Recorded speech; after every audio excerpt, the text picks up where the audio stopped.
Tomorrow, we start at 8:15 in the morning,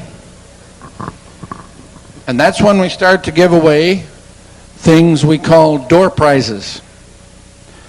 If you are here and your name is called, and it's taken out of the registration box, so everybody that filled out a registration card is eligible to win a door prize. And there are a number of door prizes. That starts at 8:15. Our first speaker is on at 8:30. So you want to be here to see if you win. There are a number of things that will be given away, including each day we'll give away a free admission to the Denver conference next August. So that's a value of $140. And a number of other exhibitors will be contributing door prizes. That's at 8:15 in the morning. And then the program gets underway at 8:30 with our first speaker, Phil Thomas. Tonight, our first speaker is Eustace Mullins of Stanton, Virginia. Eustace has written a number of books, including Secrets of the Federal Reserve, The World Order, A Writ for Martyrs, Murder by Injection, and The Rape of Justice. He's been on at least 50 radio and TV shows in the past 3 years, including Morton Downey, and a number of speaking engagements around the country. He has researched an enormous number of things. He is an excellent researcher. He'll tell you more about how he did that, how he got into it. But we are real pleased to have Eustace Mullins with us for the first time at any of our conferences. So will you welcome our opening speaker, Eustace Mullins, here from Stanton, Virginia.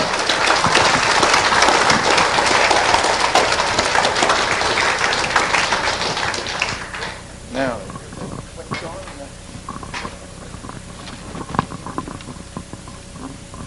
he has a lapel mic.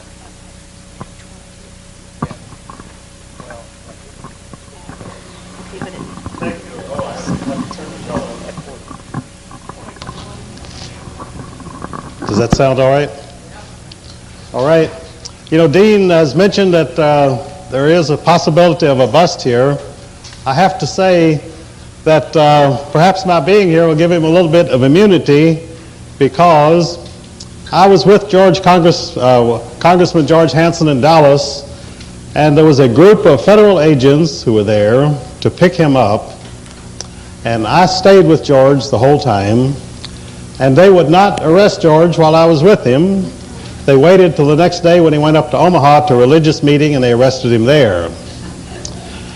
Now, I think the reason they didn't want to arrest George Hansen while I was with him is the fact that I have sued so many government officials in the past. I've sued 2 directors of the FBI. I've sued the Librarian of Congress. I've sued the Commissioner of Internal Revenue. And I have to say that no government official has ever filed any charge or suit against me. I have always been on the attack.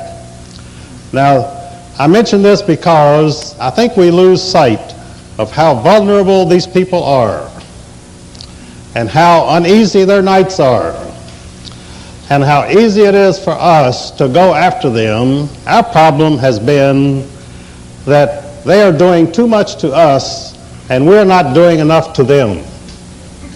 And in my own small way, I've tried to remedy that, and I've had a lot of fun doing it. When I sent the summons to William Webster, the head of the FBI, who is now director of the CIA, it was carried by U.S. Marshals. William Webster got so angry that he ordered that they change the entire delivery of indictments and summonses by the U.S. Marshals. And from that day on, they were delivered by the U.S. mails. He said he never wanted a U.S. Marshal to come into his office and serve him a summons again, and so that's why they changed the whole procedure.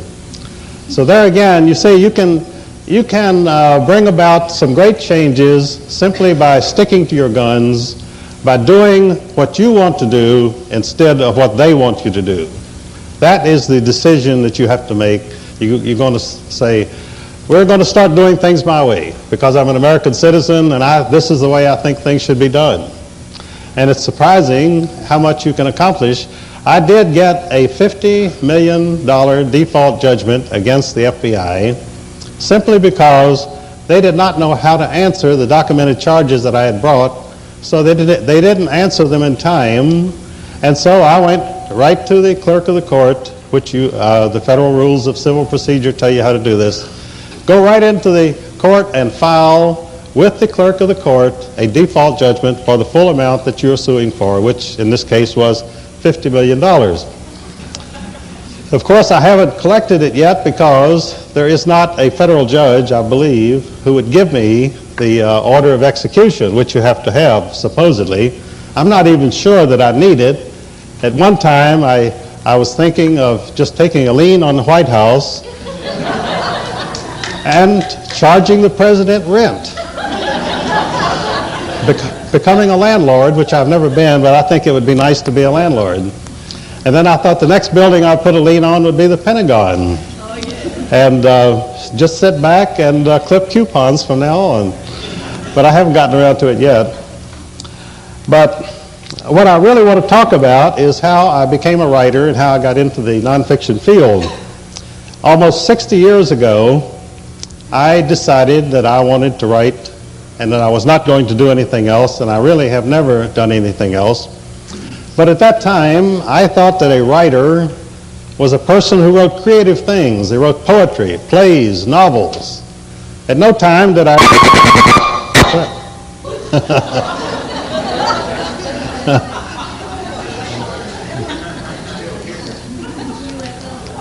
Is it under control? Maybe it's this thing. Maybe it shouldn't be. Anyway. So I continued in this resolve to become what they call a creative writer until I met an imprisoned poet named Ezra Pound, and he had been imprisoned for political reasons in an insane asylum according to the best techniques of the KGB, which were very much in vogue in Washington at that time, and really they still are. So Ezra Pound, although he was a poet, was very interested in economics. So he sent me over to the Library of Congress to look up something on the Federal Reserve System. That was 42 years ago, and I've been working on it ever since. Because once I got into these things, they were so much more fascinating, so much more involved, that I never again had any idea of writing any fictional work.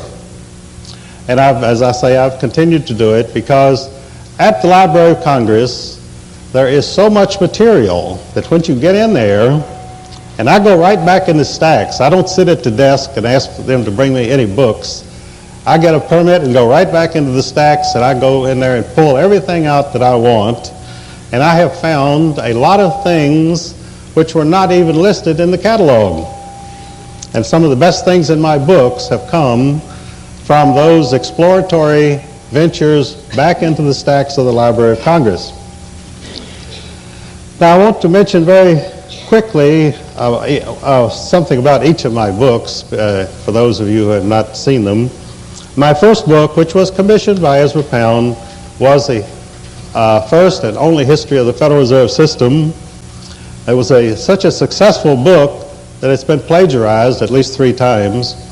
And it exposed the fact that our international bankers conspired illegally at Jekyll Island, Georgia in November 1910 to seize control of the entire credit and money of the people of the United States, which they enacted into law as the Federal Reserve Act of 1913. And they have maintained that control ever since.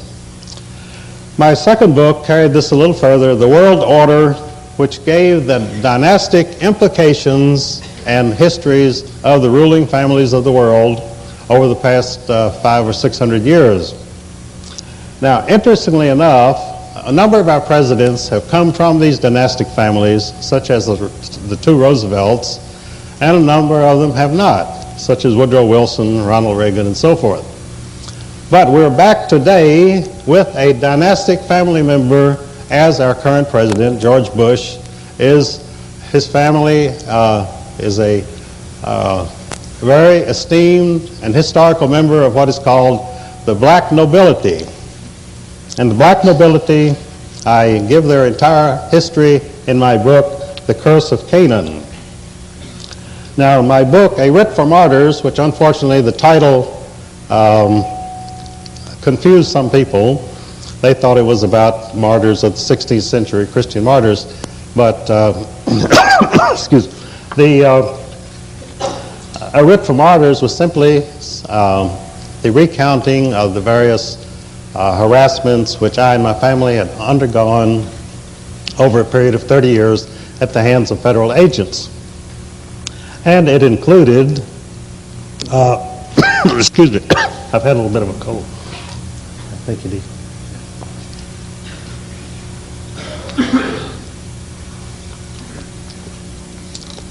I had a friend who urged me for several years to apply for my FBI file. And I said, why should I apply for my FBI file when I said, I have never been arrested or charged with anything, so what could they have in it? So he said, I think you should get it. So I started applying for it. Excuse me.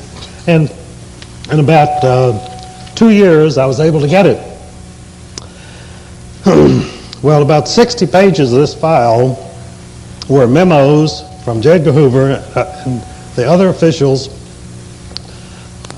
in a plan to have me committed to a mental institution, which they never got around to, but the plot went on for about a year and a half, and they never succeeded in doing it. I knew nothing about it for 28 years. So when I got my file and found out about this, that is when I filed the suit, because this was a very flagrant invasion of my privacy and a very threatening thing, which if they had succeeded, of course, it would have changed my life very drastically. So, but as I say, they never got around to doing it. But when I got this file, it was so interesting that I reproduced 120 pages of it in my book, A Writ for Martyrs, and I urge people to use this book as a brief to show the illegal acts committed against American citizens by federal agents. Because my thesis is that you can take this book into court, and whatever federal agents come in and testify against you, you can introduce this brief and show that these are the kind of actions which they're undertaking not only against me, but against anyone who voices dissent in this country. And this is where you begin to turn it around and you begin to fight back, which of course is what I've always tried to do. Now the murder by injection, which is the topic of my speech tonight, is a survey of our healthcare system. Now when I started this book, I started from scratch because I had had practically no experience with doctors or hospitals in my life. And I really had no idea how they operated or what they were up to. And as I got into it, I really was horrified to find out what is really being done in the name of medicine in this country. Now, there were 3 people whom I used as guide stones in this, in my research. They were Dr. Emanuel Josephson of New York, whom I had known many years ago, and he wrote a book in 1939 called Your Life is Their Toy, which was a very early book about the drug trust. Now the second man was a former Washington sports writer named Morris Beale, and excuse me, and I have a homeopathic remedy here for a cough. oh, give me that, because this just hit me. What, just drop it in? It's under the tongue. There's a little under the tongue. That's I don't know. No. I hope that'll do it. No, of course, like many of us, I've been fighting a cold the last few weeks. But this one had pretty well disappeared, I thought. Oh yes, Morris Beall, B-E, yeah, that's right, B-E-A-L-L-E. Now Morris Beall was a Washington sports writer and journalist who, when he found out what the doctors were doing, that he thought that was more interesting than any sports games that he had ever looked into. So he started to write about that. And he was the first person, as far as I know, to discover that the Rockefellers controlled all of the major drug companies. Now, when I first read that in Morris Beall, I said, well, this man certainly has done some good work, but he simply is going too far to say this. Now, one family could not control all of the major drug companies. Well, I researched it out, and I found that he was absolutely correct. And in fact, in Murder by Injection, I give the list of officers and directors of each of the major 18 drug companies in the world, and every one of those companies has 2 or 3 people from the Rockefeller interests on their boards. So the influence is very blatant, it's omnipresent, and they do control this entire situation. Now, the third man whom I benefited from was, of course, the late Dr. Robert Mendelsohn, who died very untimely last year.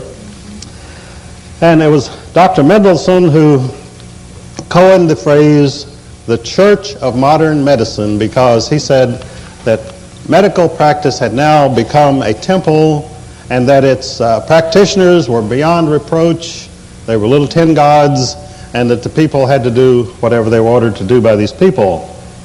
He elaborated on this by saying that this Church of Modern Medicine has 4 holy waters, which are vaccination, fluoridation, the silver nitrate, and intravenous feeding. And he commented that as a practicing physician himself, he had found all 4 of these things to be of very doubtful merit in medical practice. But of course that didn't discourage them. They still swear by those 4 things, particularly vaccination and fluoridated water.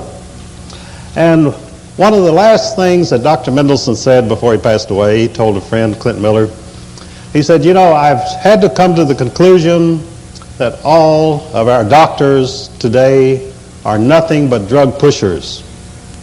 And that was a harsh assessment, but I would tend to agree with him, because what the doctors are doing, they're simply writing prescriptions for the drug trust and loading people up with all these things. And in the Library of Congress, I found some very small, unknown books by various doctors, doctors who were dissenting from the medical practice over the past 50 or 60 years. One of them was a Dr. W.B. Clark of Indiana, and in his book, I found a very interesting sentence. He said, I never saw a case of cancer in an unvaccinated person. Now, he wrote this in 1936. So to me, that was quite a revelation, and other doctors have said the same thing, that vaccination is really a time bomb within the human system that can go off 5 years, 10 years, 40 years after you have the vaccination. You can have this time bomb go off, you can have a stroke, a heart attack, because it's always there in your system, you never get rid of it, and apparently it's always an alien force in your physique. Now, one of the things that I have found in the healthcare movement in this country is that we tend to be too modest about the situation. Some of them call it alternative health care. But I say that it's not an alternative, because the alternative really is death if you don't get away from this malpractice of the licensed physicians. So to me, the choice is between health care and unhealthy care. So what you want to find is the health care which will benefit you, and you want to stay away from the unhealthy care and the drugs and radical surgery of the AMA. Now, modern medicine today in the United States is a $650 billion a year business. And it is a business. It's not a profession. It's strictly a business. Now, our new president is very concerned about health care problems. He is so concerned that he has chosen a presidential commission on health care, and as chairman of this commission, he has named Senator John D. Rockefeller IV. So you have nothing more to worry about, because the family that controls the drug trust is now carrying out Bush's recommendation to improve health care in the United States. So you see, things are in good hands. Now, I was really shocked at how political the AMA was when I began to investigate it, because I say I'd never had any contact with it. I did meet a doctor here in Florida who was so disgusted with what his fellow doctors were doing to the American people that he didn't quit the AMA, he quit the medical profession. And he even gave me his card. He said, "Eustace, you can have my card." So I have a card as membership in the AMA today. Of course, it's not in my name, but I do have the card. And he would not practice anymore, and this man was a very conscientious physician, and I think he could have done a lot of good. But you see, what happens is you cannot be an individual in medical practice today because of the unionization of the profession, and even as a conscientious physician, he would have to go and be on the staff of a hospital or take his patients over to a hospital where he would know personally that they were not going to be treated the way they should be. And rather than endure that, he just got out of the whole profession. Now, I had another friend in Chicago, a very good doctor. We used to have dinner together quite frequently over the years. And he also finally quit because he told me some horror stories about what was going on in the hospitals. He said that a neighbor had had a stroke, a man in his 60s, and that they were his best friends, and that they took this man to the hospital, and all he needed was rest and bed care to see, what developed from the stroke. But the surgeons at the hospital got together and they chopped open his chest and they did all sorts of things, and they charged him $35,000, and of course he died. And this doctor told me this almost with tears in his voice, that they would have done this to one of his best friends and his neighbors. Now you can multiply that sort of thing by many thousands throughout the United States to find out what the medical practitioners are doing. Now we have to ask ourselves, what are the achievements of the American Medical Association? What does it have to offer in its defense? The only thing I can find that the AMA has done, it has enthroned a particular school of medicine which is called allopathy, and replaced our traditional, natural, homeopathic remedies, which pretty well gave us good health during the 19th century. And they did this simply by the Rockefellers recommending that we radically change our entire medical school structure in 1907. And John D. Rockefeller Sr. appointed Abraham Flexner and the Carnegie Institution to bring out recommendations as to how to improve, in quotes, the medical practice in the United States. Well, they embraced the school of allopathy wholeheartedly, and this school depends upon the use of drugs and radical surgery. And when I say drugs, I mean lots of drugs. I don't mean just an aspirin. So the homeopathic school was replaced by the Rockefellers simply because they wanted a bigger market for their drug trust. And Morris Beale was the first person who pointed this out. And I believe, and I think we can see the evidences of it, that this has definitely caused a deterioration of general health conditions among the American people, particularly in the last 50 years.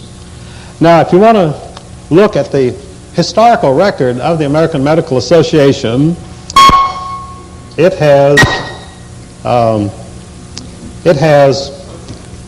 well,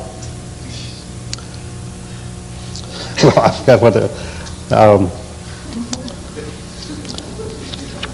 they have carried on a war against quackery over the past 60 or 80 years. Now, what they define as quackery is any treatment or medication which the AMA itself has not personally approved. And if they have not approved it, it's quackery. And if they have not approved it, the FDA is going to come and arrest you. And so what it is, it's a federal enforcement of a drug trust monopoly against the interests of the American people. Now, the AMA was run by two of the most notorious quacks in the United States for over 50 years. You had a man named Doc Simmons who came up from Lincoln, Nebraska, and I was in Lincoln a couple of years ago, and a friend of mine pointed out a big gloomy place up on the hill, and he said that is where the most famous quack in American history had his place before he moved to Chicago. And I said, who was that? And he said, well, the man later became head of the American Medical Association. And at that time, I knew nothing about all this, but Doc Simmons took over the American Medical Association in Chicago in 1899. He ran it for 25 years until he got in trouble with his wife. He wanted to spend more time with his mistress, and so he decided to get rid of his wife by making her a drug addict. Then he was going to put her in an insane asylum. Unfortunately, she fought back and she took him to court, and the whole plot was so blatant that he got a lot of bad publicity and he had to leave the AMA. This was the man who created the AMA as we know it today as a monolithic, tyrannical power over the entire medical profession. He was replaced by his understudy, an even greater quack named Dr. Morris Fishbein. Now, Doc Simmons had claimed to have 2 fake degrees, although he'd never been to medical school. Dr. Fishbein claimed to have 1, but he never could produce it, and he never practiced medicine a day in his life. But he ran the American Medical Association as a one-man fiefdom for the next 25 years until they kicked him out in 1948. But even after they kicked him out, the AMA continued on the course which it had followed under these 2 quacks. Now, the present head of it is Dr. James H. Simmons. He was a president of the AMA, and then he decided they needed a really good lobbyist in Washington, and he looked around over the executive staff of the AMA, and he looked at his various underlings, and he said to himself, well, the only man who is really qualified to do this job is myself. So he appointed himself as the executive director, as Washington lobbyist. Now, his salary and expenses run more than $1.5 million a year. He is the highest paid lobbyist in Washington. And of course, he has the limousine and driver, and he has the unlimited charge accounts at the $100 a plate restaurants. He's doing it all. Well, he came to my alma mater, Washington Lee University, last October, and he delivered the Telford lecture in which he said, the American healthcare delivery system in its entirety is absolutely the best care that the world has ever known. The best trained physicians, the finest facilities this world has ever known. Well, unfortunately for those claims, the United States has been dropping steadily in the world rankings of healthcare over the past 25 years. I think in infant mortality, we're now 49th or something like that, and many other areas, we're 11th, 12th. Most of the European nations are now far ahead of us in the quality of healthcare, but that did not discourage Dr. Simmons from making these claims. So,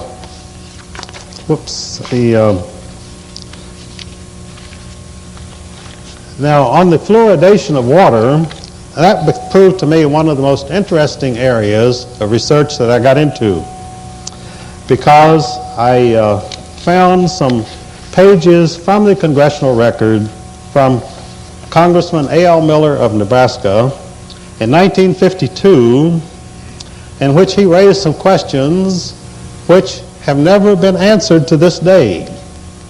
He said, and this is all the congressional record, he said, I asked this question of practically all of the expert witnesses appearing before our committee. What experiments have been carried on to demonstrate the effect the fluorides might have on older people and those with chronic diseases or on abnormal children? All the advocates of the use of fluorides in the water said, no conclusion had been reached and studies were in progress. Now that same situation applies today. They still have no studies and no conclusions on these very vital factors which affect the health of every American who drinks fluoridated water in our cities. Now on the news last night, the newscaster announced that they had just discovered that sodium fluoride caused bone cancer in rats. And this very same thing appears in Congressman Miller's congressional record in 1952. He quotes the Department of Agriculture 1951 yearbook. The work of the pharmacology laboratory demonstrated that the fluoride ion inhibits the enzyme bone phosphatase in young rats and thereby retards calcification of the leg bones. Now they've carried that even further and they find now that it causes bone cancer in rats. But this newscaster hastened to say that the American people should not overreact to this, that we should remain calm and of course continue to drink the fluoridated water. And Congressman Miller quotes Dr. Robert S. Harris, the director of biochemistry at the MIT, and he says, Dr. Harris pointed out there was plenty of evidence that 1 part per million of fluoride, or a little more in the drinking water, interfered with the enzyme systems which are involved in the growth of bones and in the function of nerve tissue. So there you have the congressional record in 1952 warning against the system which was put into effect, and the fluoridation has been in the water ever since. And of course, Congressman Miller also pointed out, he was a physician himself, and initially he thought that the fluoridation of water might be a good thing to prevent caries in children. But he was disturbed by the fact that all of the studies which were brought before his committee there in Congress, all of the studies quoted each other. He couldn't find anybody who was doing any original research. And to this day, I don't know if anybody has done any original research. Pardon? We add a couple of things. Sodium fluoride, when I went to college, we used it for rat poison. Yes, that was the basic. The study that had done with sodium fluoride, if I remember correctly, was 286 parts per million given to the people in concentration camps of Hitler. They destroyed part of the medulla oblongata which resist combination. Yeah, the gentleman is correct that sodium fluoride has been used in concentration camps in several countries in Europe to control the slave population, to make them more docile. It's also used by farmers to make their bulls more docile so that when they come up to them, they don't stomp them to death. And of course, it makes the taxpayers more docile, and that's the most important thing of all. Now, Congressman Miller says, the dental profession merely echoes and endorses the opinions of the Public Health Service. They have done little experimental work themselves. And of course that has held true ever since, that you can't find anyone who's doing any experimental work, and yet everybody endorses fluoridation. Well, how did this happen? How did the U.S. Public Health Service become sold on fluoridation? And for that we have to go back to a man named Oscar Ewing, who was a law partner of Charles Evans Hughes, Chief Justice of the Supreme Court and presidential candidate in 1916. And Oscar Ewing was made director of the Federal Security Agency in 1948, and as such he was in charge of the Public Health Service. And according to Congressman Miller, Oscar Ewing accepted a $750,000 bribe from the Rockefellers to use his office to put fluoridation over on the people of the United States. Now that charge was made on the floor of Congress in 1952. It has never been answered to this day. Oscar Ewing has never denied it. But what you have there is an out-and-right purchase of an office of the United States government in order to put across a program which affects the health of almost everyone in this country. So this is what you're up against and what you have to fight in Washington, because this is what is going on behind the scenes.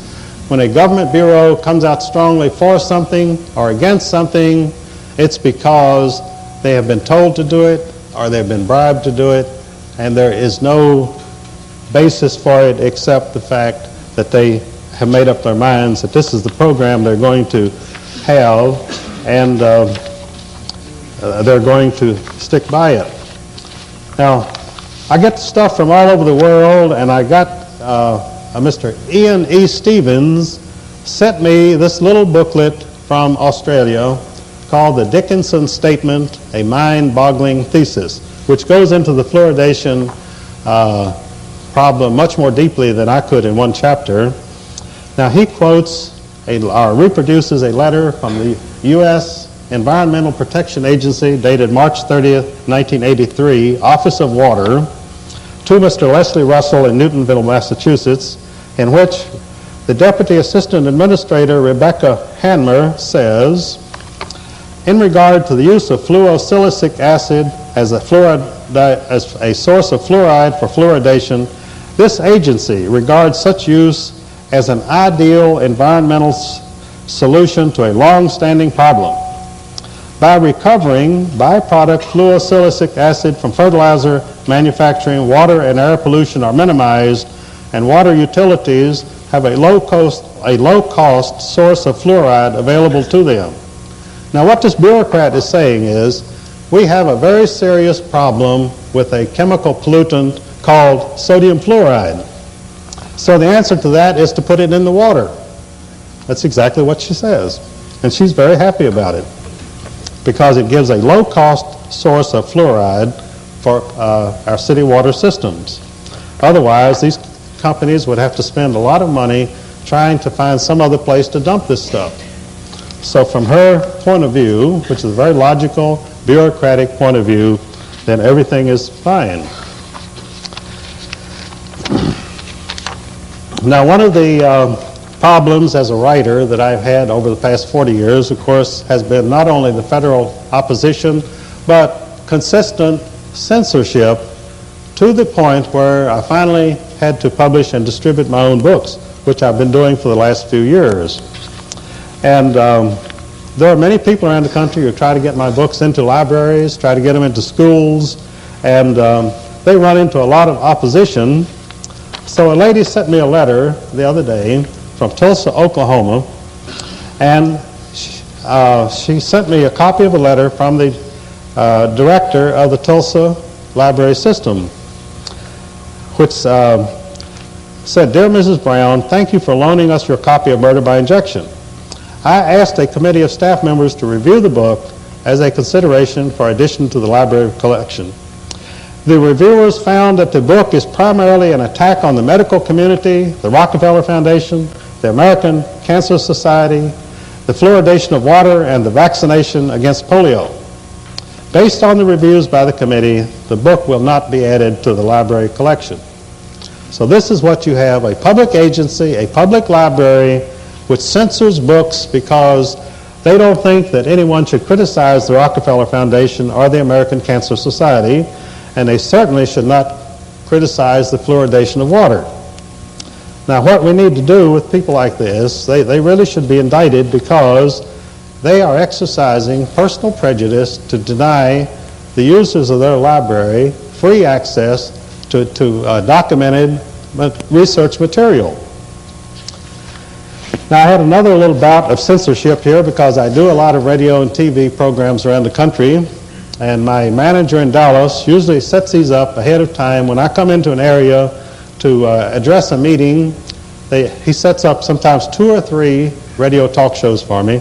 I did one in Los Angeles a couple of weeks ago, which brought in a lot of attention to the meeting, and the interviewer himself was very excited because I presented some controversial material, and he was very pleased by the whole thing. So Mr. Donahoe set me up with the biggest talk show in the Orlando area, the Clive Thomas Show, which I was supposed to do this morning at the studio at 9 o'clock, because I do them in the studio whenever I can, although sometimes I do them from home on the telephone. but it's better to be in the studio, to have the interviewer right there with you. You meet and talk before the show, and you decide what areas you want to cover and so forth. So I was all set to go over there at 8:30 this morning, and I called the producer of the show as soon as I got into town yesterday afternoon. I came down a day early for this. And so she didn't return my telephone calls. So I called 3 times during the day and left my number each time, and I stayed in my room waiting for a call. Still, there was no return call. And I was supposed to be a guest for 1 hour this morning, so it seemed kind of strange that for them to have their guest for the day and they wouldn't even return the calls. So finally the producer called me at 9 o'clock last night, and she said, "I'm afraid that we're not going to be able to allow you to be on." And I said, "Why is that?" And she said, "Well, Mr. Thomas looked at the book that you sent over. I had sent the Secrets of the Federal Reserve, which I thought was a very innocuous book. And apparently he was horrified by it. And he said, 'No way is this man going to be on my show.' And so this is what the producer told me. She said, 'He absolutely said you cannot appear.' I said, 'Well, this is very unusual because I travel all around the country, and generally the interviewers are glad to have someone on who does present a different point of view, who doesn't represent any particular group or philosophy, but just an independent person who is more or less presenting his own point of view.' She said, 'Well, all I can tell you is he says you cannot appear.' And I said, 'Well, could I ask how many people you have refused to allow to appear on your show in the last year?' She said, 'Oh, I wouldn't have any figures on that,' because I was just teasing her a little bit. I knew there hadn't been anybody else.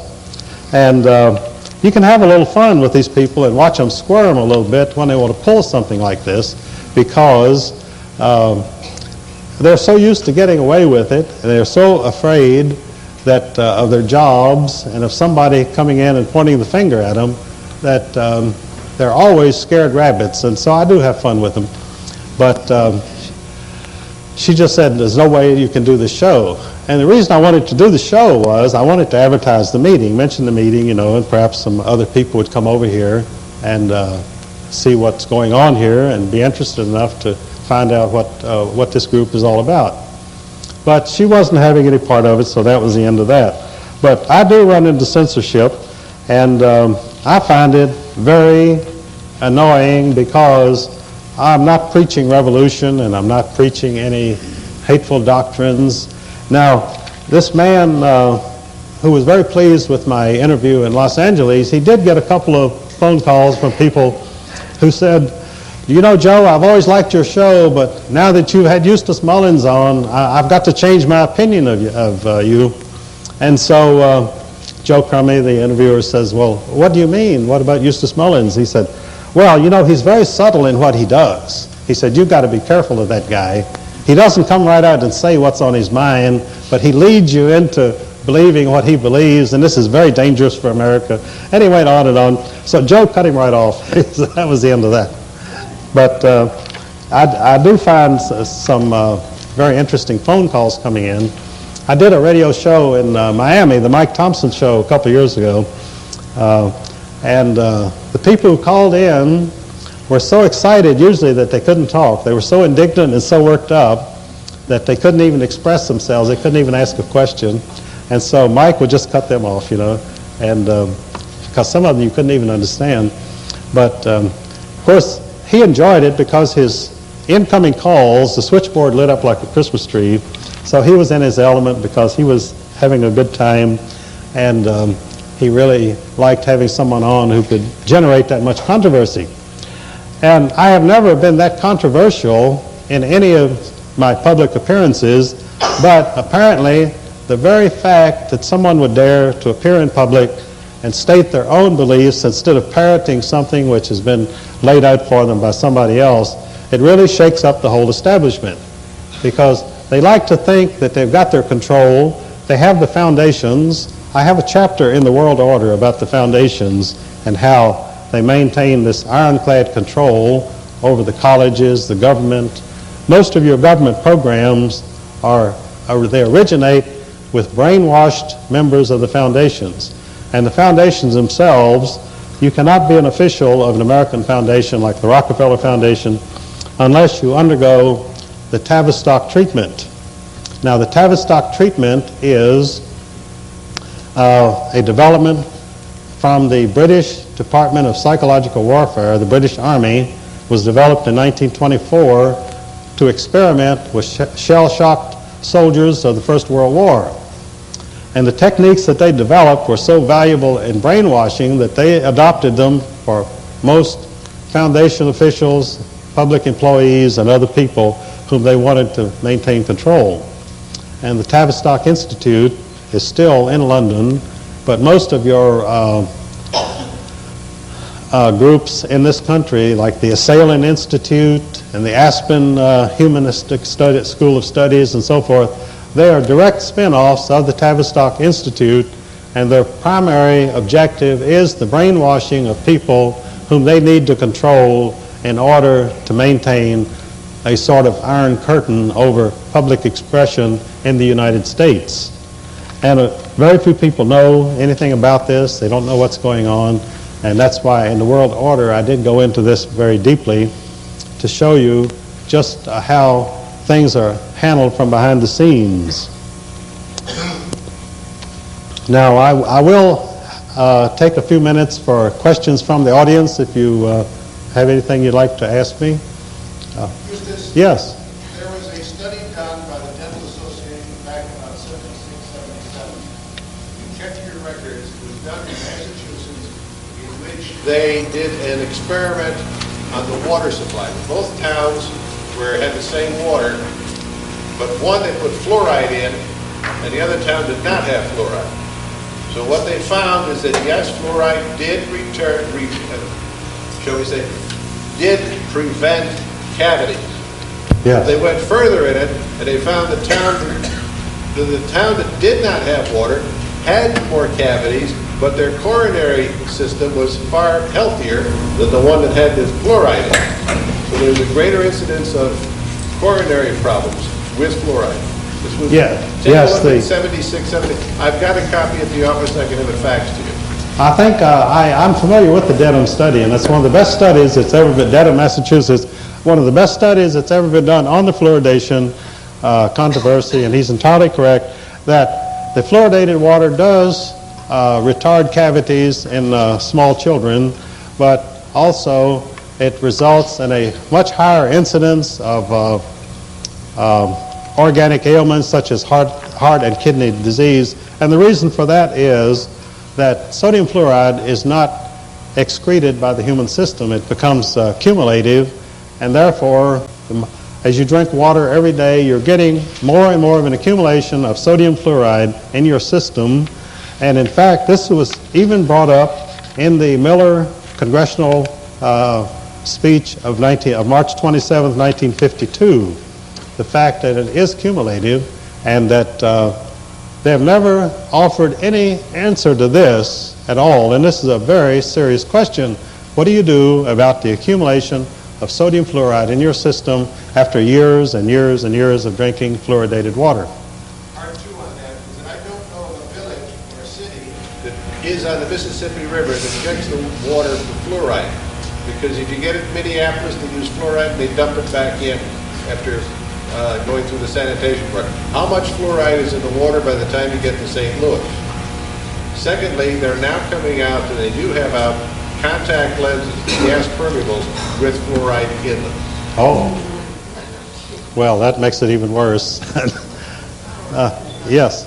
I wonder, your experience, if you've heard of the fact, I don't know if it's the fact, that Sweden borrowed fluoridation from the whole country, and the reason they borrowed it from the country was that they discovered that the World Health Organization studies on fluoridation were all made up, fabricated, were never actually done. Do you know anything about that? No, the gentleman asked about the World Health Organization studies, which apparently were fabricated. I do mention in my book, Murder by Injection, the fact that much of medical research and scientific research is spurious. A lot of it is faked. I mentioned the Memorial Sloan Kettering Institute in New York, which is the temple of cancer treatment in the United States. And they had one doctor there that he wanted his studies of mice to show a certain effect which they didn't have, which didn't happen. So he painted the bodies of the mice pink and then said that his experiment had succeeded. Now this is the sort of thing that's going on all over the country, because generally it is never, it's not, it's not detected, because you would have to conduct the experiment yourself in order to find out that it was spurious. And you know, nobody has the funds, nobody has the facilities to conduct these experiments, so we have to accept whatever they come up with as a result, and that is published. That becomes the basis for the granting of more licenses to the drug trust to produce these various preparations, and then the physicians, of course, know nothing about it. They simply prescribe them because they're told to, and even though the physicians often know about the side effects, they decide to prescribe them for you anyway, because it'll help your condition even if it makes you worse in every other way. And they feel like there's a trade-off there, I suppose. But that is the biggest danger today in our scientific community, is the amount of spurious research which is accepted as gospel by federal agencies, by colleges, and so forth. Yes?